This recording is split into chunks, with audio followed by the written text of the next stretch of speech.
90 के दशक के दो पॉप सिंगर, हैरान करने वाली अनसुनी कहानी। 90 के दशक में भारतीय म्यूजिक इंडस्ट्री में पॉप सिंगर्स का जलवा हुआ करता था। सारी रात जोड़ियों में हम्मा हम्मा हम्मा हम्मा हम्मा। इनमें दो ऐसे मशहूर नाम हुआ करते थे जिनके गाने भारत में बच्चे बच्चे की जुबान पर रहते थे। लेकिन क्या आप जानते हैं कि उनके साथ क्या हुआ? चलिए आपको इन दोनों सिंगर्स की चौंकाने वाली अनसुनी कहानी सुनाते हैं। दोस्तों, इसमें सबसे पहले आते हैं रेमो फर्नांडिस। 80 और 90 के दशक में भारतीय पॉप संगीत में रेमो का अलग ही जलवा था। 1953 की 8 मई को गोवा में पैदा हुए रेमो जब 7 साल के थे, तब उनका एक भाई लंदन से अपने साथ एक रॉक म्यूजिक की कैसेट लेकर आया था। उस संगीत का इन पर ऐसा असर हुआ कि रॉक स्टार बनने की ठान ली। वो पढ़ाई के साथ साथ म्यूजिक सीखते गए। ग्रेजुएशन करने के बाद 1977 में वह यूरोप निकल गए और 3 सालों तक पॉप संगीत गाते रहे। जब 1980 में गोवा आए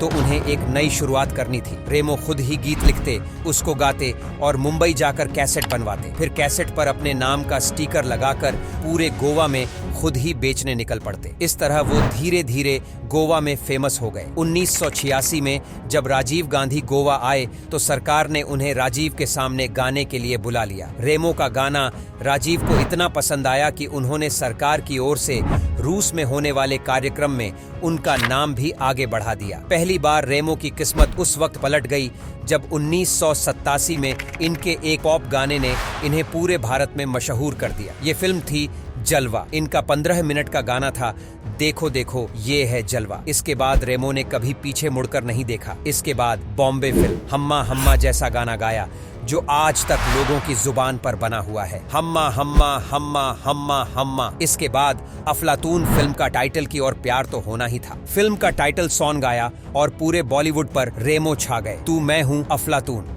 इसी बीच 1998 में इनकी प्राइवेट एल्बम आई जिसका नाम था ओ मेरी मुन्नी। इस एल्बम ने रेमो को उस दौर का सबसे बड़ा पॉप स्टार बना दिया। मशहूर कोल्ड ड्रिंक कंपनी पेप्सी का मशहूर जिंगल यही है, राइट चॉइस बेबी, रेमो का ही बनाया हुआ था। रेमो म्यूजिक इंडस्ट्री में खूब धूम मचा रहे थे, लेकिन इनके जीवन में एक खौफनाक हादसा हो गया जिससे इनके करियर को भारी झटका लगा। रेमो जिस वजह से इन बुलंदियों पर पहुंचे थे वो था एक बैंड जिसे उन्होंने अपने 5 साथियों के साथ मिलकर बनवाया था। साल 2001 की बात है। बैंड के 4 साथी कानपुर आए हुए थे।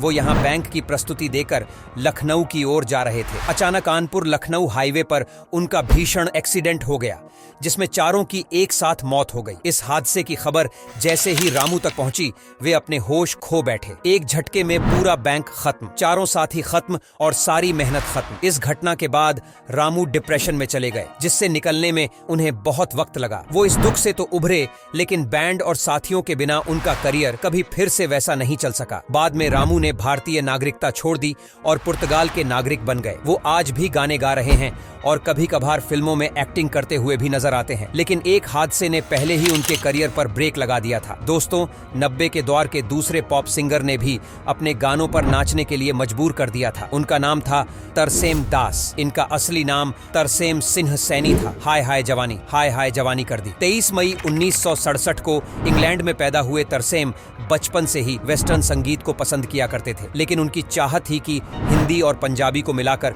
कुछ नया किया जाए। बस यही प्रयोग उनको ऊंचाइयों पर पहुंच गया। साल 1989 की बात है। उस वक्त भी वो इंग्लैंड में ही रह रहे थे। तब उन्होंने जॉनी जी के नाम से पहला पंजाबी मिक्स पॉप एल्बम निकाला। इस एल्बम का नाम था हिट। उनके इस पहले ही एल्बम ने विदेशियों पर जादू कर दिया। वो रातों रात पूरे इंग्लैंड में मशहूर हो गए। पूरे 35 हफ्तों तक उनका एल्बम यूके एशिया चार्ट में नंबर 1 पोजीशन पर ट्रेंड करता रहा। जब उनकी आवाज का जादू भारत में पहुंचा तो भारतीय म्यूजिक इंडस्ट्री से उन्हें बुलावा आने लगा। वो भारत आए और यहाँ भी उनका जादू लोगों के सर पर चढ़ गया। वो यहाँ तरसेम ताज के नाम से मशहूर होने लगे। साल 1996 में उन्होंने यहाँ स्टीरियो नेशन नाम का बैंड बनाया जिसने इंडिया में धूम मचाकर रख दी। इसके बाद 1998 में उनका वीडियो एल्बम आया, आई हैव बीन वेटिंग। इस एल्बम के गाने तो लोगों के सर चढ़कर बोलने लगे। उनका मैनू रात नींद ना आवे गीत ने तो धूम मचाकर रख दी। इसके 2 साल बाद उनका एक और वीडियो आया, स्लीप फ्यूजन। इश्क नाचेंगे सारी रात, सोनिया में गल्ला गोरियां और प्यार हो गया जैसे गानों ने धमाल करके रख दिया। टीवी से लेकर डीजे तक भारत में इन गानों की धूम थी। युवाओं के लिए तो मानो ये एंथम सॉन्ग हुआ करते थे। प्यार हो गया गीत में पहली बार शाहिद आहूजा नजर आए थे। तरसेम का इतना नाम हो गया था कि बॉलीवुड में भी उनकी एंट्री हो गई। तो बस फिल्म में उनका गीत थोड़ा दारू विच प्यार मिला दे, उनको एक्टिंग के साथ गवाया गया। साथ ही कोई मिलके इट्स मैजिक गीत ने तो लोगों को दीवाना ही बना दिया। हर ओर तहसीन का जलवा था।